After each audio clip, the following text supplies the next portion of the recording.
Welcome to Samba Samba. Enjoy the video. You start by signing into Facebook and heading straight to Security and Login. Once done, choose two-factor authentication to begin. This is the gatekeeper that adds a second layer beyond your password.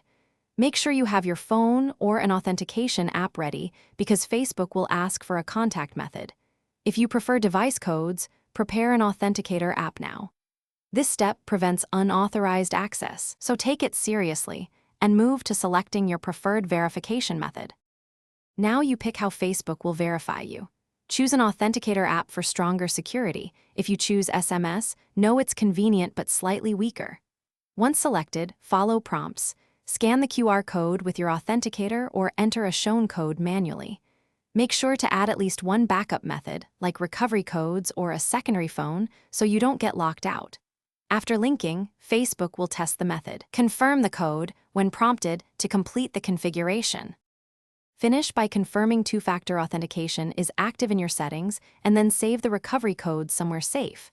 Treat them like spare keys. Once done, review active sessions and log out of devices you don't recognize. If something goes wrong, use your recovery codes or trusted contacts to regain access and make sure to change your password right away. If codes aren't arriving, check your phone number, try the Authenticator app, and ensure your device clock is accurate. That often fixes timing issues. Thanks for watching. Consider subscribing if we helped you.